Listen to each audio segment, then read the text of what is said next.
ప్రతి ఒక్కరిని అడుగుతున్నానండి, మీరు ఎరిగొన్నారా మీ బలహీనతలో? చూసి ఉపవాస ప్రార్థనలు ఎందుకు ఆఫ్టర్న్ పెడుతూ ఉంటాం? ఏ సంవత్సరంలో ప్రారంభం పెట్టాము, తర్వాత 40 రోజులు ఉపవాసం చాలా మంది ఉన్నారు, 3 రోజులు అప్పుడు కూడా పెట్టాము, 7 రోజులు పెట్టాము.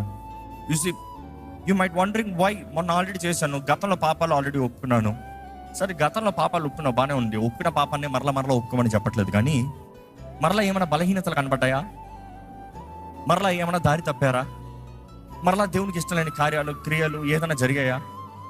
Let's be true, let's be honest with our cells and with God. ఎందుకంటే ప్రతి ఒక్కరిలో బలహీనతలు ఉన్నాయి. ఎప్పటికప్పటికి కొన్ని విషయాలు ట్రిమ్ చేస్తూ ఉండాలి. వెంట్రుకలు చూడండి, కట్ చేస్తావు ఎంతకాలానికి? కొంతమంది ఇప్పుడు అప్పుడే కాదు పెరిగిపోతుంది. 3 నెలలకు బాగా పెరిగిపోతుంది, 4 నెలలకి ఎక్కువ పెరిగిపోతుంది. ఎప్పుడో ఒక రోజు కట్ చేయాల్సిందే. But then if you don't cut, there something problem. అనుకుంటాడు, you don't maintain, you don't shampoo, you don't wash, you don't clean. వెంట్రుకలు ఎలా తయారవుతాయి? ఉపవాస ప్రార్థన కూడా అలాంటిది. It is to trim yourself, it is to cut yourself, is to renew yourself, is to condition yourself, is to make your life smooth with what? పరిస్థితులు smooth అయిపోతాయా? కాదు. దేవునితో మొదటగా నువ్వు smooth అవుతావు, దేవునితో నువ్వు ఐక్యపరచబడతావు. కాబట్టి ఈ సమయంలో మీరు పేపర్స్ ఇచ్చినప్పుడు మీరు 2 సైడ్లు రాసుకోవాలి.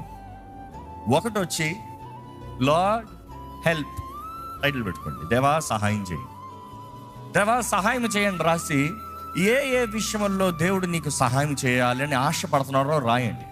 అన్ని విషయంలో చెప్పొద్దు, ఏం కావాలి అన్నీ కావాలి, ఏమిస్తావు అన్నీ ఇవ్వాలి, అలా కాదు.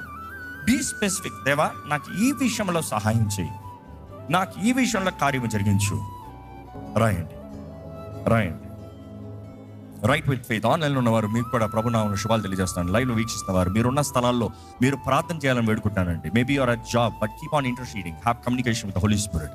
మీరు చేతుల్లో మీ మొబైల్ ఫోన్స్ తీసుకుని లేకపోతే పెన్ పేపర్ తీసుకుని వేర్ ఎవర్ యు ఆర్ మాతో పాటు ఏకీభవించి యు ఆల్సో స్టార్ట్ రైటింగ్. ఇక్కడ జరిగించే దేవుని కార్యాలు మీ మధ్య, మీ గృహాల్లో మీతో దేవుడు జరిగించాలని ఆశపడుతున్నాడు. Make sure anybody is in need will follow this programme right now. ఎవరైనా అవసరతలు ఉన్నవారు, బ్రేక్ త్రూ కావాల్సిన వారు ఉన్నారంటే ఈ ప్రోగ్రామ్ షేర్ చేయండి. డిప్రెషన్ ఉన్నవారైతే షేర్ చేయండి. దేవుని కార్యాలు జరగాలంటే షేర్ చేయండి. వారు కూడా ఈ కార్యక్రమంలో వీక్షించేలాగా మీరు దీవెనకరంగా మారండి.